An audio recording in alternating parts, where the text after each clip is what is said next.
Welcome to a brand new episode of the Michele Tafoya podcast, Wildcard Wednesday for this October 1st. I can't believe it's October. Hey, hit that subscribe button. You're going to want to hear us for the rest of October, November, and December. Doesn't cost you anything, so just click. See the subscribe button on YouTube right now or Rumble? Just click that. We'd really appreciate it. Leave us a review if you want, whatever. Just make sure you're with us for every single episode. All right.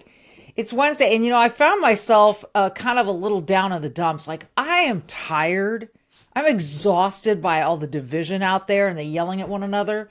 And a lot of the times, my Wildcard Wednesday, I highlight those people. But today, I'm going a little bit different. I needed some stuff that either brought a smile to my face or made me laugh. So, we'll start with this one. This does neither. It kind of makes me laugh. It's Randi Weingarten. You guys know... she's just my education hero. She is the president of the American Teachers Federation, and she's continuing to do what we've all said needs to stop, which is all this hyperbole about fascism and Hitler and all the rest, white supremacy and all the things being bandied about. But Randi Weingarten went on TV and found a way. I'll give her points for creativity to tell us about her lapel pins and why she's wearing them. Let's just roll it. There is a reason why in Norway, when the Nazis took over Norway, that's why I'm wearing this paperclip. I wear two things now. The American flag, nobody can take patriotism away from me, and a paperclip. What did the teachers in Norway do when there was the Nazi occupation? They started wearing paperclips. When there was a Nazi invasion in Norway, they started wearing paperclips. That was their show of resistance against the Nazis. So now Randi Weingarten's wearing one. And this is why I have a really hard time accepting her idea of patriotism. The kids are our future. The kids are who she supposedly cares about, but she doesn't. Because nothing's going really well in public education right now. Again, we leave the room for exceptions. There are some great teachers and great schools out there. But we've seen the National Report Card, Randi, and it reflects very, very badly on you. And it demonstrates to me that you don't really care about America, because if you did, you'd focus on teaching the kids who really, really need it. But you are far too focused on politics. What you spew every day has very little to do with education and very much to do with politics and your hatred of the president. Fine, you're entitled to it, but don't tell me you're a patriot, because you're not acting like one. All right, these next two they did bring a smile to my face, and a smile to Joey Jones' face too. For those of you who don't know Joey Jones, I'll get to him afterward, but he is a veteran, and he lost both of his legs. He was a bomb technician, lost both of his legs in combat, and he has become a mainstay on Fox News, and I've gotten to know Joey. I really like him, really respect him. He has handled his disability with grace and honor. And what he heard from Pete Hegseth today, which many people railed about, including the ladies of The View, whom I will not give time to today because I'm tired of them. Pete Hegseth stood in Quantico in front of hundreds of commanders Tuesday, yesterday morning. And he talked about his vision. After all, he is the Secretary of War. It's no longer the Department of Defense, it's the Department of War. He is the Secretary of the Department of War, and he talked about his vision. And it's really interesting the things he had to say. I'm going to play them for you in case you didn't hear them.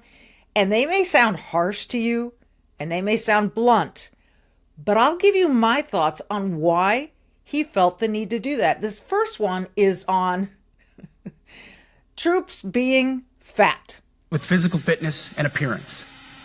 If the Secretary of War can do regular, hard PT, so can every member of our joint force.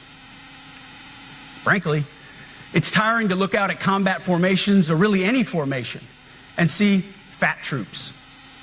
Likewise, it's completely unacceptable to see fat generals and admirals in the halls of the Pentagon and leading commands around the country and the world. It's a bad look. It is bad, and it's not who we are. So whether you're an airborne ranger or a chairborne ranger, a brand new private or a 4-star general, you need to meet the height and weight standards and pass your PT test. And as the chairman said, yes, there is no PT test. But today, at my direction, every member of the Joint Force at every rank is required to take a PT test twice a year, as well as meet height and weight requirements twice a year, every year of service. Also today, at my direction, every warrior across our Joint Force is required to do PT every duty day. Should be common sense. I mean, most units do that already. Okay. And you know what Joy Behar said? That he's fat shaming. Here's the thing. We've lost sight of what the military is supposed to be. It's a fighting force. And he said airborne or chairborne. Because, yeah, there are a lot of people in the military who are sitting in chairs. They're doing office work. They're doing necessary stuff. But does that mean you should just let yourself go? That you should gain weight? See, I disagree with this notion of fat shaming. I think what we want is for people to be healthy. And there are studies after study after study that say this extra weight that people carry around, it's not healthy.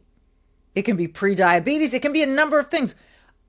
Look, if you're going to be in the military, you have to meet a certain level of fitness. You've just got to. So while, some people are going to go, oh, come on. Come on. Every job has its standards. Every job has its standards. And if it doesn't, it should. So he's implementing that one. And then he had this to say about this. Boy, we had seen so much DEI in the military. I mean, it was really over the top, some of it. Well, sounds like Secretary Hegseth is done with that. No more identity months, DEI offices, dudes in dresses. No more climate change worship. No more division, distraction, or gender delusions. No more debris. As I've said before, and will say again, we are done with that shit. Okay. Remember that there are a couple of audiences here. And if you're listening to this, watching this now, and you were not in the room, you're probably not the audience he was going after.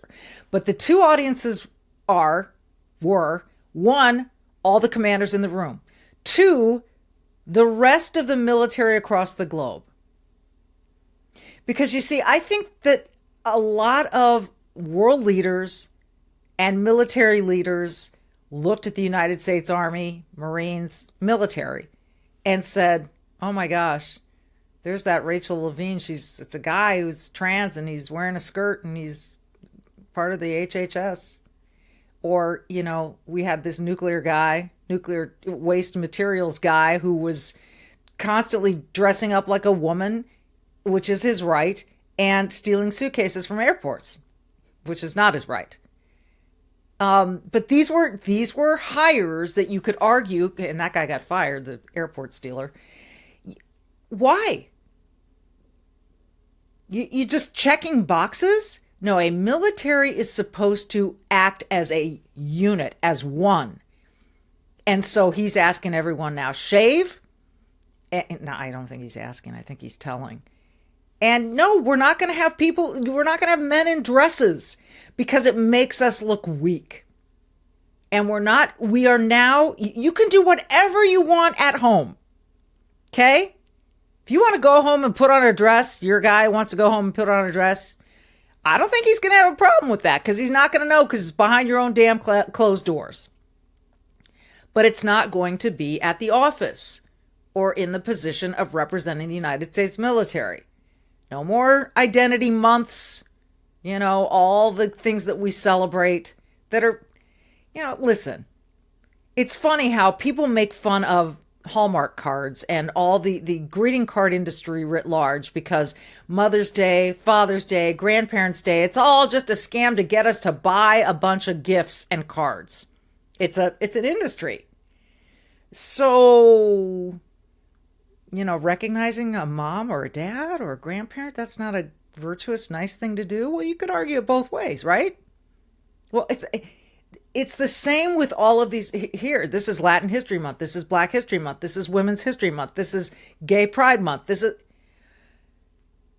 You can celebrate those at home with your colleagues in your private company if you'd like. He is saying at the United States military, no more. We have a job, and that's what we do. And that's where our focus is. So be done with it. So again, televised speech by Hegseth and the president, which I'll get to in a minute, so that everyone could hear that the United States is no longer going to have a military that looks mamby-pamby. And I talked about Joey Jones earlier, the military veteran who lost both of his legs in combat. He said after this speech by Hegseth that he's been hearing people say that behind closed doors in closed rooms a lot, and he's damn glad someone finally said it publicly. So that's one veteran's view. Thrilled, happy. And someone posted on X, Pete Hegseth, bringing back the old, I'll clean it up here, bringing back the old crap, peacock strutting, drunkenness, racism, adultery. To which Joey Jones responded, in quotation marks, a quote from Eleanor Roosevelt. Eleanor Roosevelt, who said, "The Marines I have seen around the world have the cleanest bodies, the filthiest minds, the highest morale, and the lowest morals of any group of animals I have ever seen. Thank God for the United States Marine Corps." Eleanor Roosevelt. I thought that was pretty witty for Joey Jones to post after all of that. So that's what we have from today. I don't want to talk about the president's speech. I will reference it later because I think it's important to reference it, but give me a second. What's coming up next is absolutely bone chilling. Stay right there, but let me tell you, after almost 30 years on the sidelines covering the NFL and the NBA and the Olympic Games and all of those sports, you name it, I learned that true expertise comes from consistency, not guesswork. And that's why I've partnered with Sports Corner Daily. Their free daily picks keep hitting with analysis so sharp even casual fans can win. So the NFL season is well underway, so there's no better time to jump into this. I'm telling you, get 2 expert picks sent to you every single day, absolutely free. So all you have to do is go to sportsdailypick.com, sportsdailypick.com, and sign up. It takes seconds. No cost, no risk, just smart winning insights. Don't wait. You want to get into this season. Get into it the right way with sportsdailypick.com, sportsdailypick.com. Sports Corner Daily, where winners start their day. sportsdailypick.com. Head over there. You'll be glad you did. Okay. How long have we heard about repeat offenders? People being let out of jail. You know, the number of arrests just a mile long. There's another horrifying story, this time out of South Carolina. A judge let someone go. I think it can be argued that he shouldn't have. And that person was a repeat offender, 39 arrests, 25 of them felonious. So I'm going to bring your attention to this father now. Let's cut to not the father of this criminal. A father of a 22-year-old who was murdered by this criminal. She was visiting friends at the University of South Carolina, and the lax crime policies in that state apparently led to this criminal being out on the streets. Now, what you're going to hear from is, Stephen Federico. What he says here during a congressional hearing in Charlotte, North Carolina, is aimed at tackling the increasing concerns over violent crime and repeat offenders. There are many, many statistical analyses of crime that shows that only a handful of people do most of the crime. So why would you let that handful of people keep going out to continue to do what they've always done, which is commit crimes, and in this case, murder? Now, I want you to hear, and this is tough, but this father speaks out on behalf of his daughter in a way that, well, I think every child would hope their father would. Roll it. Bang! Dead. Gone. Why? Because Alexander Devontae Dickey, who was arrested 39 times, 25 felonies, was on the street, forced on her knees, with her hands over her head, begging for her life, begging for her hero, her father, me, that couldn't be there. She was 5'3". She weighed 115 pounds. My daughter wanted to be a teacher. She finally figured it out 2 weeks before she was executed. And you will not forget her. I promise you. You will be sick and tired of my face and my voice until this gets fixed. I will fight until my last breath for my daughter. What y'all did, you woke up a beast and you pissed off the wrong daddy. You need to fight for the rest of our children, the rest of the innocents, and stop protecting the people that keep taking them from us. There are too many stories of criminals being shown more grace, more forgiveness than any of their victims. Why do we do this? I don't know. I think the judge is no longer on the bench. Some judges are elected, some are appointed. That's a story for another day. But this judge should have been nowhere near this case. That just, how do you have someone with a rap sheet of 39 arrests, 25 of them felonies? How is that person on the street?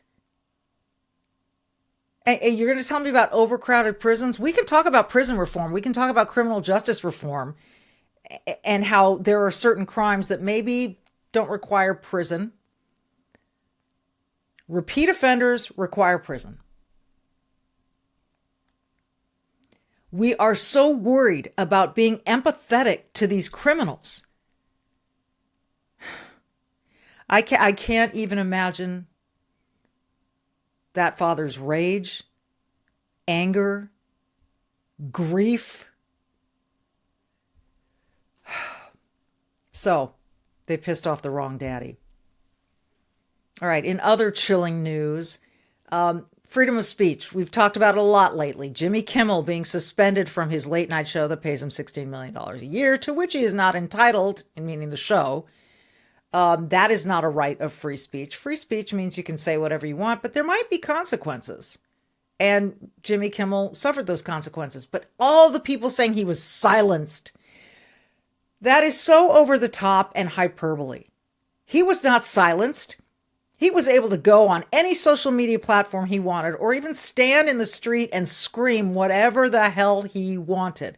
I'm going to show you now what it's really like to be silenced. And this is not in North Korea, and this is not in China, and this is not in Russia. This is in the United Kingdom. Roll it, Misty. Our hate crime team reviewed it and said there are offences there we need to explore. Basically, Section 19 refers to spreading what we say like racial hatred. So you've posted something online that we believe is spreading racial hatred. Twitter, Facebook? I can't explain too much. It's just to give you the context beforehand. Let me put you in to give. Because I appreciate you've never been arrested before, have you? Yeah, once or twice. Once or twice. Apologies. Frequent flyer. Apologies, I didn't think you were. Basically, how it works now is then, obviously, if you've got stuff you'd like to gather, obviously I'm more than willing to talk through what you're able to take with you. What, you're taking me away now? Yes, so you're under arrest, so you're going to Harrogate, unfortunately. You're taking me to Harrogate in the middle of the night over a tweet? I am, unfortunately. Is this what you signed up the police to do? This is my role. I'm trying to be reasonable with you here. So if there's stuff you'd like to gather, I'm more than willing to allow you to gather some sort of stuff like medication, if you've got any numbers you need. But at the moment, You join the police to go and arrest people at night for tweets online. Oh, fill your boots, mate. You do understand that I'm going to make a maximum fuss about this free speech union. Yeah, absolutely. You guys just doing your jobs, obviously, but your bosses have just opened up a world. Trust me, if I didn't have to be here, I wouldn't have been. But I'm happy to give you. I'm quite certain you two have got like 50 better things to do. You think? We've talked on this show before about people praying silently. Silently. There's been at least one man and at least one woman in the UK standing on a street corner praying silently. They admitted that they were praying not because anyone heard them, but because maybe they were standing with their heads bowed and their eyes closed, and they were arrested or told to leave the area. This is in the UK. They're supposedly our cousins. You know, like we supposedly share all the same values. That is what it means to be silenced. To be taken away because of something you expressed.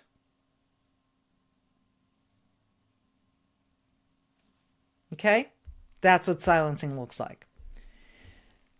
All right, in other news, on yesterday, the White House signed an agreement with Pfizer to bring drug prices down. So this was an announcement that drug prices were going to come down for people on Medicare. So they said there's going to be a website. I wish there was no government website involved in the purchase of these drugs. I just keep it between the consumer and the drug companies. But the website's going to be called Trump RX. It's going to be launched soon. And so the CEO of Pfizer, Albert Bourla, visited the White House, shook hands with the president, and they agreed to this deal that is to bring down the price of drugs. So in the middle of all this is kind of funny. RFK Jr. was there and he sneezed. Roll it. Insulin was, people weren't taking it, I would imagine. They couldn't take it. God bless you, Bobby. I hope I didn't catch COVID just there. Don't you have Paxlovid? What is it? Paxlovid. He's got Paxlovid. Give me a Paxlovid immediately. All right. It's just a little bit of humor. See, now here's the thing. People get very upset with Trump about his speeches. Sometimes, like in the case of Tuesday to all of those military commanders, I think it was too long. I think it was meandering. I think it was self-serving. Here's why I don't really care. Those are words. And yes, he represents the United States of America. I get all that. But here's the thing. He keeps doing stuff. His administration keeps doing stuff. Like getting drug prices lowered. And did something else on Tuesday. And that had to do with pediatric cancer. Roll the tape. Thrilled to sign a very historic executive order to massively accelerate pediatric cancer research and harness the extraordinary potential of artificial intelligence to fight this terrible disease. We're going to hook up the artificial intelligence with all of the other things that we have at hand, and we're going to come for answers. And these young children who are just really, some are absolutely better and others are getting better. You're all going to be better very soon. So they won't even need it, I don't believe. Another box checked. Let's accelerate this research into pediatric cancer. Now, I'm sure the left is going to find a problem with this. I know that they will. They will. And the results have yet to come. Let's be honest about that.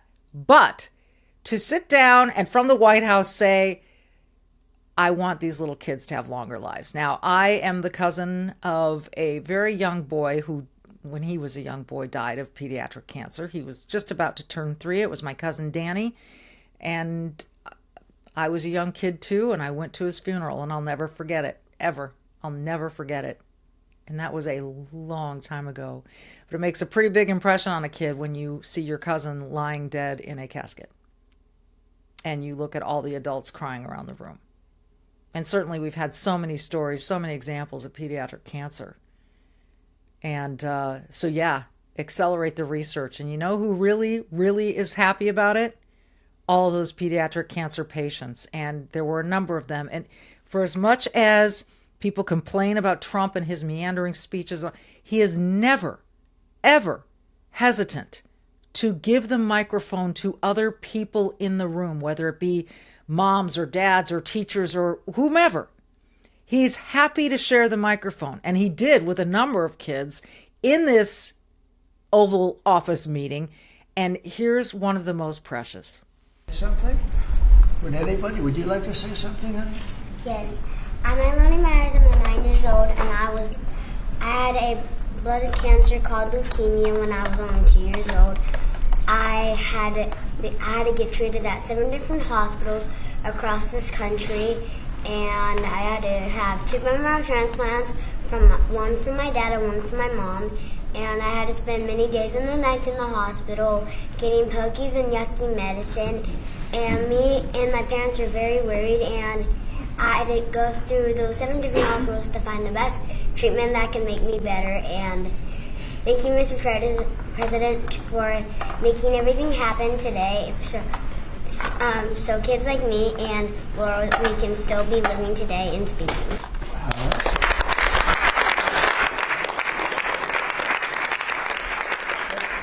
Better than any of us have done. We're doing well. We're not doing so well today. They're doing so good. That was fantastic. Thank you. And you're feeling good now?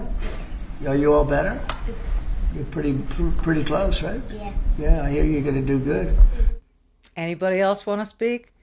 Okay, so, you know, I don't disagree with the characterizations of some of his speeches. I don't. He gets stuff done. And again, he will hand the microphone to just about anyone.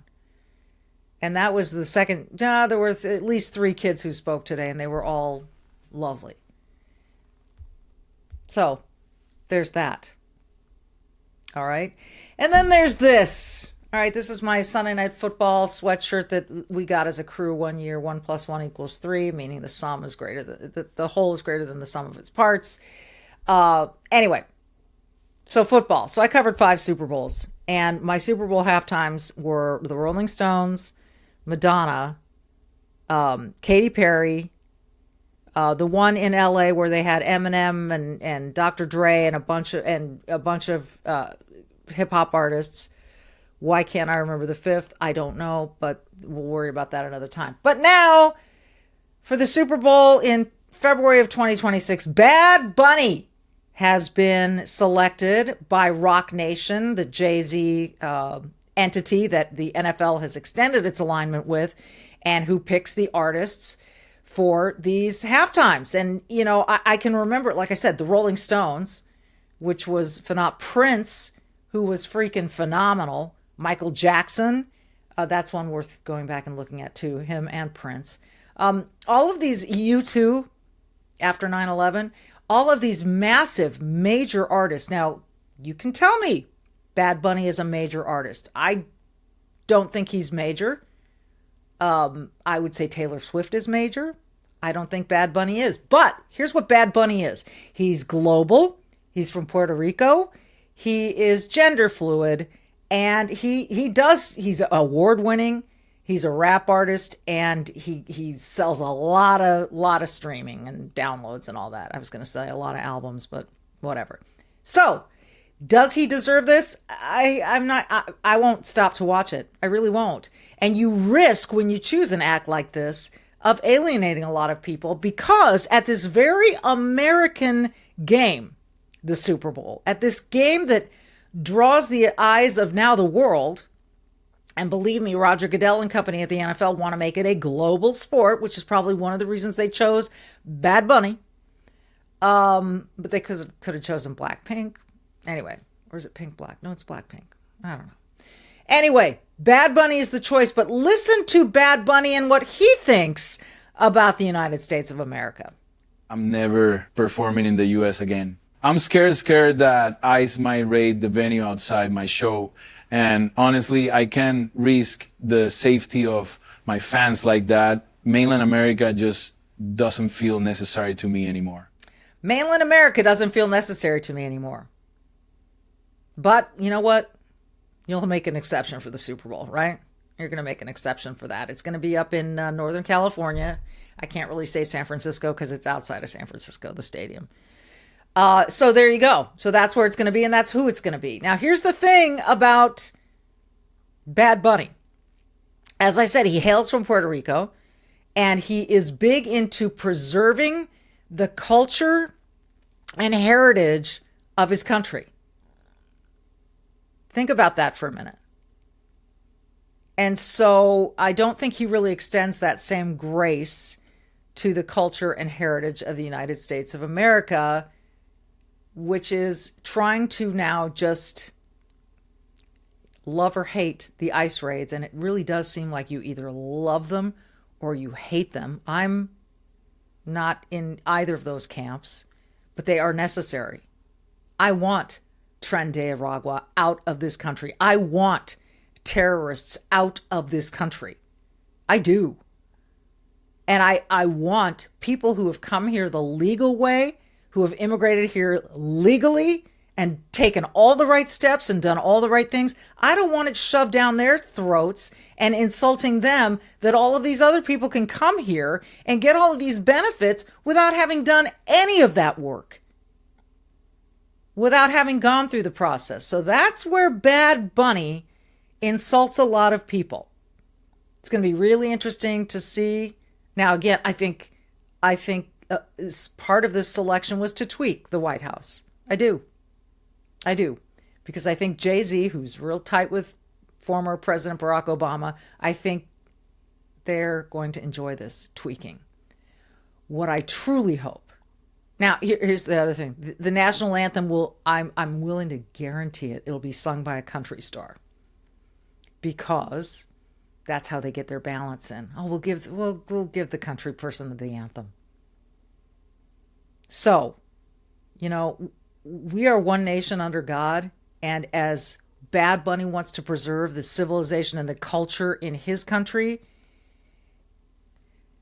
what about here, where the NFL plays two national anthems, what they call the Black National Anthem, Lift Every Voice and Sing, and then the national anthem.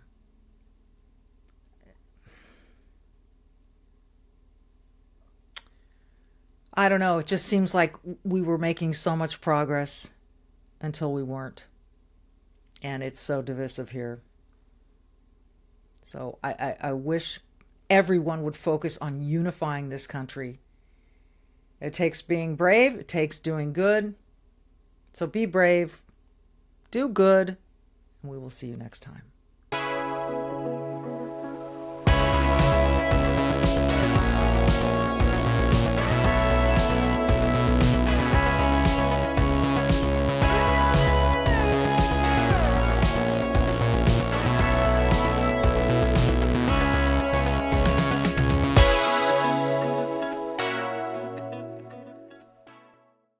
You can keep up with the Trump administration when you subscribe to the Trump Report. It's an email that brings you daily highlights from the Oval Office right to your inbox 5 days a week. Subscribe today at SalemPodcastNetwork.com/Trump.